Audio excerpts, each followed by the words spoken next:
неше парақшаны аласыңдар, новый парақша аласыздар, иә? Или өзіңіздің парақшаңызға келесіз да, ештеңені жасамай жатып, бірінші не сатамын деген сұрақ қоясыздар. Не сатамын? Осы сұраққа, яғни не сатамын ішіне кіреді ғой, иә?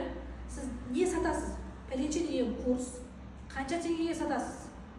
Қандай бағдарлама, қандай тариф, қандай бонус, барлығын осыда анықтап аласыз, бөліп. Жаңа тариф, ақшасы, достығы, барлығын тақырып, бағдарлама, бүкілін бірінші. Ештеңеге қарамайсыз. Бірінші кіресіз, мысалы интим тренер алдыңыз ба? Все, болды. Бұдан не сатам? Мен офлайн және онлайн курс сатам. Заңгер ма? Мен осындай екінің марафон сатам, и осындай бір өзімнің наставничеством сатқым келеді, или осындай букмекерлік осындай услугам сатқым келеді. Я? Ол қандай болады? Қайда өтеді? Неге өтеді? Мысалы, телеграмда өтеді. Прям по мелочам жазып қойыңыздар. Что сіздердің миларыңызда да задача тұрмау керек та, қалай істеймін деген сияқты, уже сіздерде бір минус болады, мысалы, ол сабақты қайда сақтаймын деген ойыңызда бір минус жүретін болса, соның өзі энергияңызды жеп қояды да сізді, и дальше алға жылжуға кәдімгі келесі қадамдарды жасатпай қояды. Даже ішінде бағдарламасын бәрін жазып қойыңыздар. Дайын, бірінші. Сөйтесіздер де екінші. Кімге сатамын?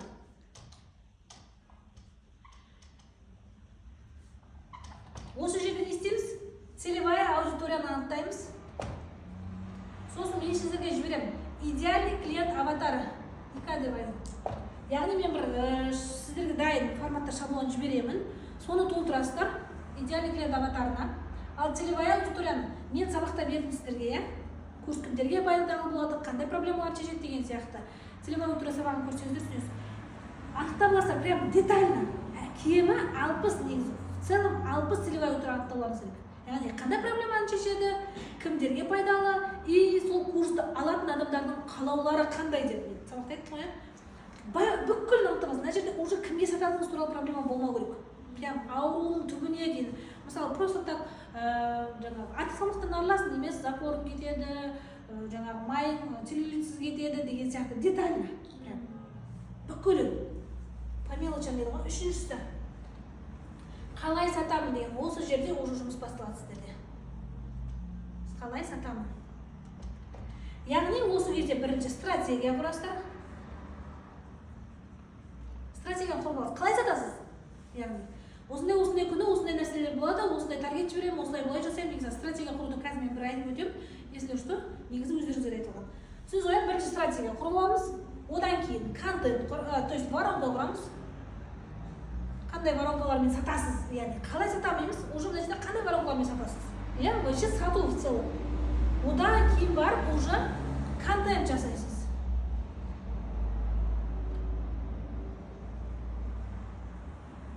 И бұл в целом запусктың процесі. Осы нәрсе запуск процесі болады.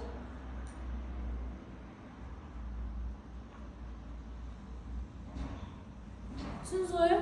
Любой парақшаны аласыздар, осы үш сұраққа прям детально мынау дегенше сізге примерно 3-5 күндік жұмыс болуы негізі. Бір уақытта жарты сағат отырып алып, жастайтын нәрсе емес, ол ойдан өтірік. Полный прям, айтады ғой, не сатамын, тарифы, бағдарламасы бүкілі, мына жерге целевая аудитория, идеальный клиент аватары, мына жерде стратегияны құрып аласыз, қандай воронка құрасыз, сіздерге воронканы примерно сабақтарын жіберем, соның ішінен өздеріңізге керек воронканы таңдайсыздар. Мысалы, менің экспертім мынау жарайтын сияқты, мынандай продукт құруға болатын сияқты дейсіздер де, соның воронкасын жасайды. И сосын барып уже целевая аудиторияға арналып контент құрасыздар, яғни контент деген сабақта оның барлығы негізі берілген. Ең стратегия. Ең бірінші жаңағы не сататыныңызды білдік, иә? Қай күнге календарда жазсыздар бірінші. Мысалы да өздеріңіз. Сөздер да қазір нешесі? 12-сі ма? Мысалы, көріңіз, сіздің курс сатуға дайын уақытыңыз қашан? Примерно. Экспертіңіздің жағдайына қараңыз. Өзіңіздің суббота-воскресенье демалатын күніңізді алып тастаңыз. Арасында той бар ма, тойдың күнін алып тастаңыз. Себебі ол күндер по-любому жұмыс жасамайсыз. Сол үшін де кейін қазір инфобизнесте шықтым сата салдым деген нәрсе жоқ. Қазір ұзақ мерзімді прогрестер жақсы өтіп жатыр. Мен сіздерге продуктовый линейканы сабағын жібергенмін, жаңағы положениеде сабақта бар. И сол жерде қай сабақты, қанша уақыт, яғни қандай өнімді, қанша уақыт прогревать ету керек екені бар қыздар. И сол жерден аласыздар. Мысалы, сіздер основной продукт сататын болсаңыздар, нормальный бір Tripwire 100-нан 150-ға дейінгі бір продукт сатайын деп жатсыздар. Яғни біз Tripwire'ды кем дегенде 2 апта прогревать етеміз ғой. 2 апта. Значит, сіз мысалы бүгін 2-сі ма? Сіз точно бүгін кіріспейсіз. Примерно 5-не дейін сіз ана стратегия құрасыз, контент жазасыз, өйтіп кетесіз, иә? Мысалы 5-нен 25-і дейінші, бірақ бұл 25-і де жақын болуы мүмкін қыздар. Асықпаймыз. Егер сізде аудитория дайын, прям аудитория дайын, сізден бір 20-30-50 алатын адамды көріп тұрсыз сторизіңізде, онда жақындата беруге болады. Қатып қалған нәрсе жоқ. Егер сіздің аудиторияңыз дайын емес, новая аудитория болатын болса, или бәрі алып қойған аудитория болатын болса, ұзақ мерзім керек болады. Егер сіз нормальный продаж жасағыңыз келетін болса. Ал егер жоқ, мен проба жасап көремін, осы парақшаға кіремін да, проба жасап көремін десеңіз, бір апта 10 күн нормально жету мүмкін. Мысалы, сіз 5-тен бастасаңыз, сіз мысалы 20-сына десеңіз болады. Мысалы 20-сына нормально болуы мүмкін. Себебі сіз или 15-ді қойсаңыз да болады негізі сізге. 15-і дейікші. 15-ші желтоқсан. Себебі сізде осыған дейін сатып жүрген аудитория, охваты қанша деді? Сторис охваты ма? Мен охват деген стористі ғана сұраймын қыздар. Басқа охват маған қызық емес. 200-300. Енді нормально. Мысалы 300 адамның, мысалы 100 алып қойған өзінде 200 адам, оның 100 туысқан болсын, иә? Мысалы 100 адамға сатып көріңіздер, мысалы да. Нормально. Үстіп бір 10 күнге ұзарта бересіздер. 1-ші желтоқсан, 15-ші желтоқсан болды, иә? Күнін анықтап алдыңыз. Яғни бұл жерде курстың басталатын курс, яғни бізде 15-ші желтоқсан жазасыздар. Старт курса.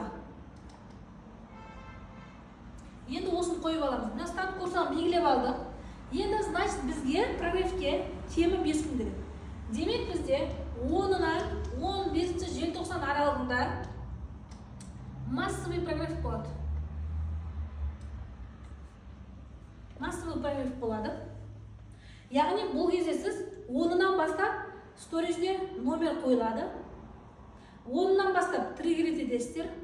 10-нан бастап дожимать етесіздер. 5 мен 6-сы дейінші. 5 мен 6 желтоқсан. Бұл жерде вовлекающий болу керек. Яғни, қараңыз, екі түрлі контент жүреді бізде. Полезный и информационный контент жүреді. Бізде вовлекающий күндері. Бізде вовлекающий деген не? Бізге чисто оқырман алып келетін, біздің оқырмандарымызды өзіне қарай вниманиясын қарататын. Яғни біз 5-не дейін сіз контент түсіріп бәрін дайындап қоясыз. Стратегия құрып контент түсіріп бәрін дайындап қоясыз. Оған дейін де сторизде бар боласыздар. 5-не дейін сторис салмау деген нәрсе жоқ қыздар. Постепенно салып жүрсіздер. 5-6 күні пайдалы ақпараттар, прям тегін жаттығулар. Контент сабағында бар. Контенттің 4 түрі деген сабақ бар. Сол үшін көресіздер. Полезный деген не, информационный контент деген не көресіздер да. Осы екеуі 5 мен 6. Негізі бұлар қашан кездесу керек екені бәрін айтылған ол жерде. Ол даже аптасына 2 рет, кем 3 рет шығу керек бұлар. Бірақ мына күні жестко болу керек. Прям аудиторияны тартып, яғни бұл бізге неге керек? Біздің эксперттігімізді дәлелдеу үшін. Мынау шынымен эксперт екен ғой деген сияқты. Сол үшін де 5-6 күні Динараның, мысалы Аружанның мықты эксперт екенін дәлелдеп шығу керек. Өзіңізде бар аудитория. Сонымен 5 мен 6 желтоқсан, я вовлекающий контент, полезный, информационный. Қыздар қараңыздар, мына 10 мен 15 күні массовый дедік па прогрев? Осы күнгі тақырыптарды белгілеп қоясыздар. Мысалы 10 күні измена, 11 күні опушение, 12 күні забор деп прям бүкілін жазып шығасыздар. Мына 5-6 күні қандай полезный, қандай информационный келеді, оны да жазып шығасыздар. Уже 5 мен 6 кетті ма, енді 7-сі, 8-і, 9-і қалды ма? Мына жерде легкий прогрев болады. Легкий прогрев деген не? Сіздер вовлекать еттіңіз. Енді мына жерде келесіздерді сіздің осындай бір курсыңыз бар екен, курсыңыздың құндылығын, яғни уже осы кезде курсты айтып бастайсыздар. Менде осындай бір курс бар, мына курста осындай нәтиже шығарды, осы бір жаттығуымның арқасы, осы бір техникамның арқасы деген прогрев осы күндер келеді. Яғни сіз просто касание жасайсыздар. Менде осындай бір продукты бар. Аружан, услугаға бұл стратегия жарамайды, мен негізі айтамын, если курс ататын кезде ғана қолданысынан түсіндіңіздер ғой, негізі услугаға бұл жарамайды. Бұл чисто курс ататындарға жарайды. Себебі услуганы сіздер 30 күн бойы сатуларыңыз керек қой. Түсініп қоямын, мына жерде легкий прогрев деген нәрсе аудиторияның қатты болі емес, бірақ бар. Мысалы біздерде беттің жылтырауы, беттің тегіс болуы, адамның жүзінің жарқырауы деген темалар әйелдерге более емес. Бірақ біз оны легкий прогревте интимде сатамыз. Неге? Себебі интимнің оған да әсері бар, мысалы наулидің оған да әсері бар деген сияқты, иә. Больной емес, бірақ сіздің курсыңызға касание жасайтын, иә, мысалы выделением кетті деген әңгімелер болады интимдерде, иә, интим гимнастиканың арқасында. Вот сол выделение туралы тақырып бере саласыз деген сияқты, иә. Сізде де любой бір ИП туралы бір жеке кәсіпкердің бір нәрсесі деген сияқты осы жерде де, бірақ сіздің ИП курсыңыз бар екенін, осындай бір курсқа 10 күні сатылым ашылатынын айтып отырасыз. 7-8 3 күн бойы айтып отырсыздар. 10 күн сатылым ашам, 10 күн сатылым ашам, 10 күн сатылым ашам деп отырсыздар. Түсіндіңіздер ғой, иә? Легкий прорыв күні прорыв жасайсыздар, бірақ соңында call to action дейміз ғой, призыв к действию, 10 күні мен сатылым ашам, 10 күні номер қоям, дайындаласыздар. Сонымен легкий прорывтан кейін уже жаңағыдай массовый прорыв келесі рөл ойнайды. Қараңыздар, системный запуск деген осы. Яғни осы бір системамен осыны бірінші құрып аласыздар, яғни старт курсаны жасап аласыздар. Мынау бізде старт продажа. 10 күні бізде старт продажа. Одан кейін массовый прорыв уақытысы, вовлекающий контент, легкий прорыв. Осыны сызып аласыз. Осыны қараңыздар. Жаңа айттым, иә, мысалы 5 желтоқсан бізде вовлекающий күн. Ол күні мен, мысалы, Аружан, сізде қандай полезный информация бар ИП туралы, мысалы. ИП-нің қызметтер, ИП-мен қалай ақша табуға болады? Мысалы, сол туралы ақпарат беріп кетсеңіз болады. Либо сен өзің жасайсың біреуге декрет, либо сен өзіңнің ИП-ңа біреуді жұмыс шығып тіркеп, осындай ақша ала аласың деген сияқты. Осы екі тақырыпты бүгін қозғай мен 5 күні деп. Прям детально жазып аласыздар. И сосын қараңыздар, егер таргет қосатын болсаңыздар, қай күні таргет кетеді? Соны жазып шығасыздар. Мысалы, мен мына жерде 7-сінен бастап таргет жіберемін. 7-сі мен 15-дің аралығы таргет. Таргет. Иә? Болды. Даже білесіздер ме, мынау полный, бізде сырттағы контент, яғни қандай рилс шығады деген сияқты. Бұның ішінде бұдан бөлек сторизді жасасаңыздар болады. Яғни мен мына легкий прорыв күндері осындай бір разбор жасаймын. Осындай бір новый нәрсе жасаймын деген нәрселерді айтып отырасыздар. Яғни детально жазып алыңыздар. Бізде ми қандай қызмет атқарады, бізде қорғаныштық қызмет атқарады да, и мынандай болады. Сіз бір нәрсе ойласаңыз, ми сізге айтады: "Ой, зачем саған сен оны ойласаң, басың ауырып кетеді" деген сияқты ми бізге кәдімгі отказ береді. Яғни, энергияң жейді. Сен айтып сияқты, мынандай сияқты деген ойлар тудырады да, уже сені отказ жасату керек ол. Себебі ол сені қиналғанға қинамайды. Ол бізде қорғаныштық қызмет атқарады ми всегда. Себебі шай құйып ұстап қаласың, иә? Екінші ұстайтын кезде ойлап ұстайсың ғой. Мысалы, бір кезде ана шелек ауыр шығады, көтерейін деп қаласың, жеңіл болып қалады, қолыңнан біртүрлі ұшып кетеді. Байқайсыздар ғой өздерің? Ми бізде қорғаныштық қызмет атқарады. Себебі ми дайындайды, анам ауыр, абайла деген сияқты. Сол үшін де мына стратегияны құрып алатын болсаңыздар, детально аспай отырып жазып алатын болсаңыздар, оны не обязательно 2 сағатта бір күнде бітіріп тастау. Жаңа айтып жатырмын, 2-3 күн нормально. Нормально, өздеріңіз қиналудың қажеті жоқ. Мысалы, мен қазір бір күнде 2-3 сағатта бітіріп тастай аламын. Мен қазір 3 жылда, 4 жылдан кейін жеткен қасиетті ол да, ал сіздерге нормально. Біртіндеп жазып алыңыздар, қандай тақырып болады. И чатқа жібересіздер. Чатта мен оны да өңдеймін. Яғни дұрыс емес, қыз мынаны былай ауыстыр деген сияқты. Даже мен ана сторизге салып жатқан Бақтыгүл ханымды да мысалы да жіберіп, басында легкий мен массовый екеуін ауыстырып алатын тақырыптарын. Мен айтамын, зачем бұлай ауыстырыңыз деп. Ал қазір осы соңғы жібергенде вообще күшті қылып жібергенде уже біліп тұр, түсініп тұр. Сіздер практика деген не? Кері байланыс деген не? Чатқа жіберу, жасап көру, әдемі болсын, болмасын, ол жақсы болсын, әдемі, түсінікті болсын, болмасын жіберу. Жібересіздер, одан кейін бар ол нәрсе шығады. Иә, ол перфекционистік деген ол бізде келіндердің мойнына іліп қойған нәрсе ғой, негізі ол нәрсе керек емес қыздар, да? Мен сіздерге енелеріңіз емеспін, мен шешелеріңіз емеспін, мен кәдімгі түйдей құрдас адамсыздар почти, иә? Жіберіңіздер, тексереміз. Болмаса, ешкім сіздің басыңыз, мен біреудің басын жауып алатын қажетім жоқ, шыны керек, сөзді ашық, да? Или мен, ой, позор, асистеман деген сияқты нәрсе айтпаймын мен, иә? Айта алмаймын, ешкімге айтпаймын, себебі ол мен шәкіртім ғой, сен шәкіртіңді біліп ашты біреу маған мысалы, да? Сол үшін чатқа жібересіздер. Мына стратегия келетін болсын, 2 күннің ішінде. Мен 3 күн күтамаймысыздар, себебі сіздің экспертіңіз оны түсініп отқан жоқ. Я? Қыздар, сторис полный запускның ключевой инструменті, ұмытып кетпеңіздер. Мен кеше тегін сабақ түсіріп қойдым, сол сабақты да көріңіздер сіз телеграмда. Ол сіздерге де арналған сабақ, ол полный жинап тастағанмын сол нәрсені. Сторис ол кәдімгі запускның полный ключевой инструменті, сторис ештеңе жүрмейді. Егер сіз стористе сатып алмайсыз ба, все, бас контентте 1000 жерден воронка жасағаныңызбен сізді жылытатын, сіздің қымбат продукцияңызды или сізді всегда көріп отыратын, сіздің ақпаратыңызды көтеретін ол сторис, басқа ештеңе емес. Түсіндік қой, мына стратегияны құрасыздар, жазасыздар, жібересіздер. Word форматта жібересіздер ма, заметкеге скриндап жібересіздер ма, жібересіздер, бірақ просто жазбаша күйде жүрмейсіздер, мен оны кейін таппай қаламын. Өздеріңізге оңай болады, картинканы медиа файлдың ішіндегі, Сұрақ бар ма стратегия? Легкий, массовый дегендер түсіндіңіздер ма? Вовлекающий. Вовлекающий качественный болмауы мүмкін, сіздер полезный, информационный деген контентті оқыған кезінде ол түсінікті болады сіздерге. Ол қандай контент екен? Сторис деген ол бірінші сабақ қой. Одан кейінгі контент, воронка, кәні запуск, прорыв. Стратегиядан кейін воронканы зерттейміз деп жаңа айттық қой. Сіздерге қалай сатамын дегенде стратегиядан кейін воронка тұр. Қараңыз, воронка. Көп адамдар былай қателік жасайды да, бірінші контентті құрып алады. Әдемілеп контентін құрып алады. Сөйтеді да, соңына воронканы кіргізе алмай отырады, или воронкасына сай келмей қалады. Короче, жібере салады бұл нәрсе, видео. Неге бірінші воронканы құру керек? Себебі воронка бұл призывка действия. Яғни, сенің, мысалы, парақшаңа кірді, Айман дейінші.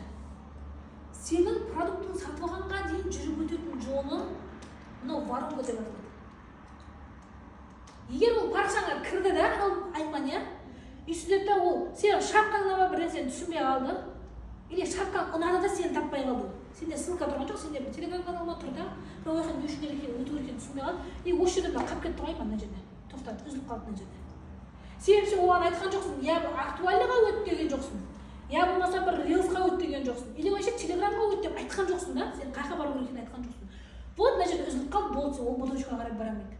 Егер сен мына актуальныға бар десең, короче, былайша жаңағы воронканың схемасы бойынша келеді, и сонымен барып соңында сатып алады. Сөз ғой, воронка бізге сол үшін. Яғни сіздің парақшаңызға келген адам сатып аламын дегенге дейінгі жүріп өтетін жолында сіз оған нұсқап отырған жол. Яғни ол қайда бару керек? Ол бір күшті рилсыңызбен келді, и ол рилстың соңында келесі бір рилсқа шақырып жүруі мүмкін деген сияқты. Негізі бізде ең өтімді воронкалар мен атап өтемін, негізі сіздердің қазір не ғой? Стратегия. Воронкалардың негізі сабақтары бар. Оларды беріп қоямын. Беріп қойғам, то есть. Қараңыз, ең мысалы элементарно қараңыз, рилс жазадыңыз, иә? Рилстан бір келесі бір рилсқа жіберу. И осы жерде прямой продажа или болмаса актуальныға шақыру. Или болмаса лид магнит беру. Мысалы, мынау бір элементарно воронка, яғни мынау рилс, продажа или екіге бөлеміз, мысалы, продажа или актуальный. Актуальныйның ішінде WhatsApp номер, програф, оның ішінде мықты програф, массовый жасалған програф, и астында продажа. Көріңіз, адамдар былай жүресіздер ғой, қайға бара жатыр. Кәдімгі үйден воронка сияқты. Енді кейін бізде сіздерге жіберіледі. Лид магнит деген нәрсе беріледі. Продуктовая линия, конечно, лид магнит деген не екенін беріледі. И соның ішіне лид магнит воронкасы деген бар. Бәріңіз білесіздер ол нәрсені. Лид магнит деген бұл бізде лид адам, магнит тарту. Яғни лид магнит адамға келеді. Баяғыда біз лид магнитті бүйтіп жасайтынбыз, қараңыздар. Бірінші өзіміз таныстырып алатынбыз, өткен өміріміз айтатынбыз, үйтетінбіз, бүйтетінбіз, мықтылығымыз көрсететінбіз, сосын барып тақырыптың бойын айтатынбыз, решение береді деген. Ол да бар. Онымен де жасауға болады да, бірақ дәл қазір уже адамдар информационный шум дейді ғой, адамдар тойып алған жаңағы информацияға ше. Олар даже сіздерден де жақсы біледі қазір да. Себебі пәленше түгенше деп жатыр, түгенше пәленше деп жатыр деген нәрселермен отырулар уже. Баяғыда білмейтін ғой, жаңағы бір бәле десең, деп сеніп қалатын, қазір ешкім түсінбейді. Демек, лид магнитте, мысалы, тақырып қойыңыз, аз охватта 2 миллион жасау, кіріп таныстырудың қажет жоқ. Сразу аз охватта 2 миллион жасаудың методикасын бересіз бірінші. Методиканы прям бересіз, кіресіз, сразу айтып бересіз.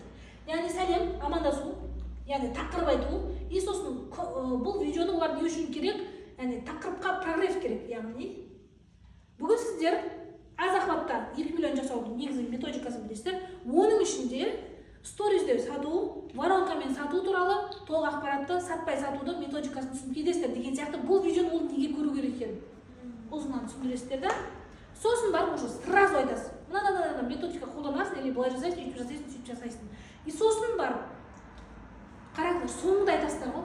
Ойбай, то есть кешіріңіздер. Соңында емес, әр сөздің ішінде айтып отырасыздар. Мысалы, аз охватта дейінші. Мысалы, сторизбен көп охватың азғанда қалай сторис жасайсың, продаж жасайсың? Мысалы, ештеңе жасай алмайсың. Элементарный маған келген Бақтыгүл ханымның сторисі 100 адам болды мысалы. 100 адам, 80 адам танысы болды. И сонымен біздер бірінші оның парақшасына воронка енгіздік. Яғни воронканың киімі осындай түріне енгіздік, и осылай жасадық. Есесіне ол 5 миллион жасады деген сияқты. Пример айтып отырсың оған просто так. Әрі сен өзіңнің кейсіңді предлагать етіп отырсың оған. Яғни мен күштімін деген нәрсені просто примермен келтіріп отырсың. Лучше жаңа келіп алып, мен дәл осы аз охватта менің осындай бір шәкіртім келді да осындай жасады дегеннен көрі, оларға мынау жасап жатқан жұмысы в процессе көрсетіп жатқан сияқты боласыздар, бірақ ішінде прогресс жасап жатасыздар. Мысалы, Аружан сізге қандай бар? Букмекерлік деп жатсыздар ғой қазір, элементарный букмекерлік. Бұл қалай шешіліп береді? Примермен түсіндірейін деп айтасыздар. Мысалы, маған келген Әсел, осындай болды. Ол келген кезде осындай өзінің қанша тіккенін білген жоқ. И сонымен біздер бірінші әлемге кірдік, осындай жасадық. Сөйтіп ода осындай қарыз бар екен, то есть ақша бар екен. Сөйттік та біз оны осылай алдық, сөйттік та 9 миллион шешіп алдық. Міне, сіздердің сондағы істейтін нәрселеріңіз деп пример көрсетеді. Яғни әлемге кіресің, одан кейін өтініш тастайсың, или осыны істейсің, одан кейін осыны істейсің деп, оған просто сіз оған бір методика или бір инструмент беріп жатқан сияқты боласыз. Заодно скриншотпен сіз оның өзіңіз жасағаныңызды дәлелдеп кете аласыз. Түсінікті ма? Лид магнит деген сол, даже жалпы прогресс деген сол, білімсіз прогресс деген сол. Сен оларға прямой жолмен шықтым да Әселге 9 миллион ақшасын қайтарып бердім деген емес. Яғни мен сенімен біргемін. Мен сен өткен жолдан өткенмін. Яғни сенің түсінбеген нәрсеңнен кезінде мен де түсінбеген деген позицияны беретін болсаңыздар, и ол адамдар как родной сияқты бір өз-өзіне жақын тартады. Сол үшін де ғой, блогты жүргізген кезде всегда өзіңізге жаңағыдай ол адамдарға көмектесіп жатқан позицияны ұстаңыздар. Яғни ақыл айтпаңыздар. Негізі көп адамдар ақыл айтып жүргізеді. Ақыл айтқан деген отвращение тудыртады адамдар. Өзіңізде болса біреу ақыл айта берсе көрмейсіз ғой блогыңа? Сол сияқты нәрсе. Блогты ешқашан да ақыл айтып жүргізбеңіздер. Блогтан ақыл сұраңыздар. Адамдар ақыл айтқан жақсы көреді ғой негізі. Баяғыдан бекер қай көйлекті таңдайын деп әрі охватын көтеріп алатын, әрі кері байланыс орнатып алатын, сол үшін де аудиториямен кері байланыста мықтау керек. Біздің воронканың 12 түрі бар. Мен 12 түрін шығарып тастағам сабаққа. Воронка қатып қалмаған. Воронканы өздеріңіз новый қолдан жасауларыңыз болады. Просто қолдан жасауға болады воронка. Оның бәрі біреудің фантазиясымен шыққан нәрселер ғой, біреудің орыстардың фантазиясы ғой шынында. Оны сіздер жасай аласыз. Егер сіз мынау миыңызды іске қосатын болсаңыз, ойланып, осы салаға кіріп, кішкене күніне 1 сағат 2 сағат уақытыңызды арнайтын болсаңыз, может сіз әдемі воронканы құрасыз. Түсініп қоя? Мына 12 воронкадан қатып қалған деген нәрсе жоқ, бұл воронканы сізде құрасыздар. Енді 12 воронканың кемі блогта 4 түрі болу керек. Кемі 4 түр. Яғни алдында мен сіздерге айттым. Мына бір воронкадан түспеген Айжан келіп сіздің екінші воронкаңызға түсіп кету керек та? Түспей қалды ғой. Если бұның екіншісіне қайтып құлап кетіп жатқан кезде, үшінші воронкаңыз тартып алу керек. Или же болмаса 4-ші воронкаңыз тартып алу керек. Яғни, келген айманды түсіріп алу керек қой жерге қарай. Или басқа парақшадан барып өнім сатып алу керек та? Ол сізге подписка жасады ма? Ол сізді қарап отыр ма? Сізде бір нәрсе алғысы келіп отыр. Ол адам ешқашанда. Просто кеше мен анау встречаға келген Архан деген кісімен сөйлестім, сол айтады да, мені 30 шақты өзімен қатар оқыған, өзімен жоғары бір мықты таргетологтар көреді дейді да.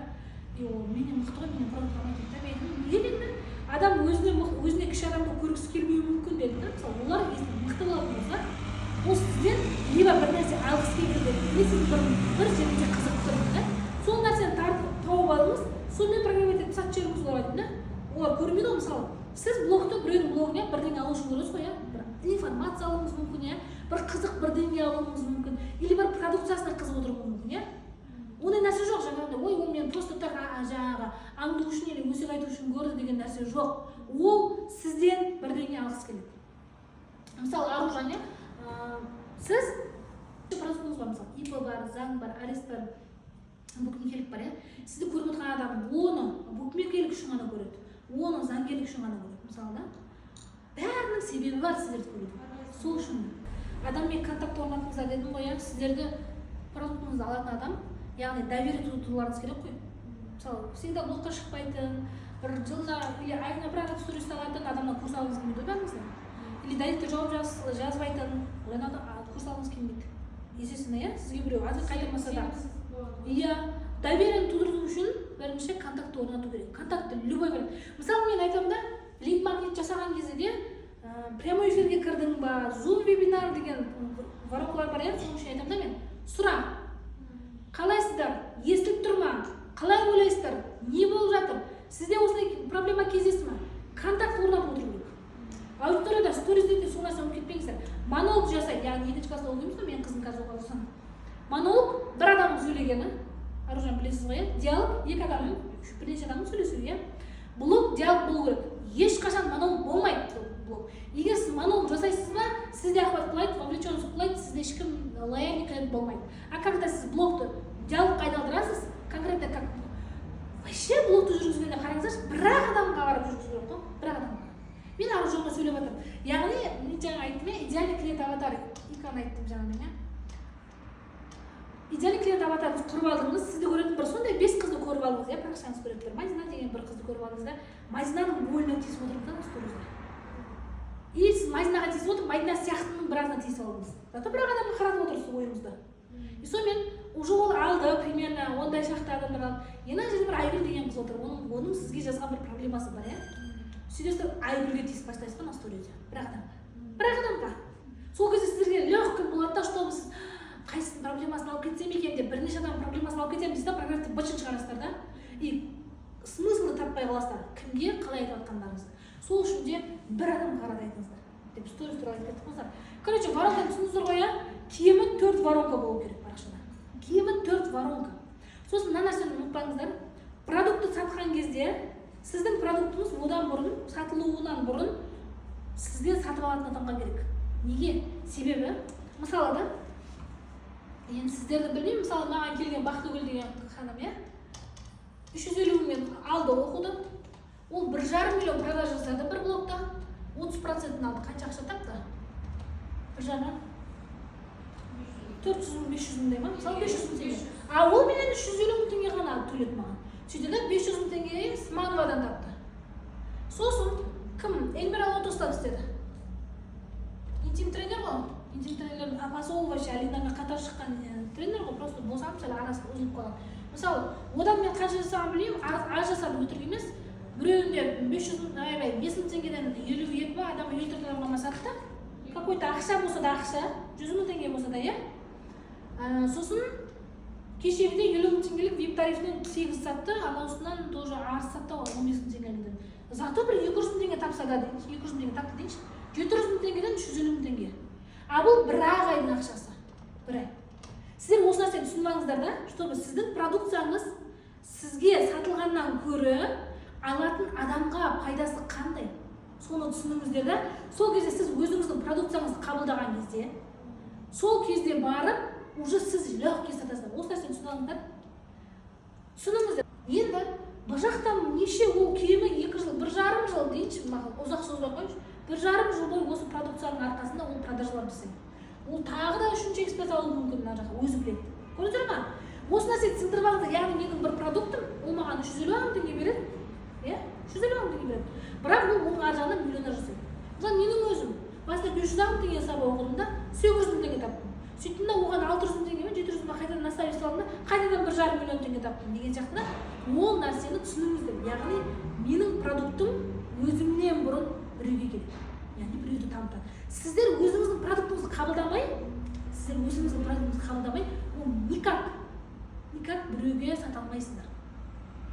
Мысалы, кім Айселя, SMM курсын, SMM демей қойшы, мобилография курсын жазасыз, мысалы дейінші, Айзадан оқыдыңыздар сіздер, Айзада примерно 300 мыңға оқыды. Сіздер нешеуіңізді оқытты? Мысалы да, кемі 3 деп айтайын, 3 дегеннің өзінде 450 мың теңге. А ол 3-ға оқытқан жоқ. Нормально ақша табыс тапты. Сіз де Айзада сияқты бола аласыз, әсем, и сіз де ол ақшаны таба аласыз. Яғни сіздің шәкірттеріңіз де ол ақшаны табады. сол нәрсені қабылдаңыздар, яғни менің продуктым. Ол үшін мен өзім қабылдау керек бұл нәрсені. Соны айтып жатырмын ғой. Мен Мынаны соны айтып жатырмын ғой, қабылдаңыздар. Элементарно.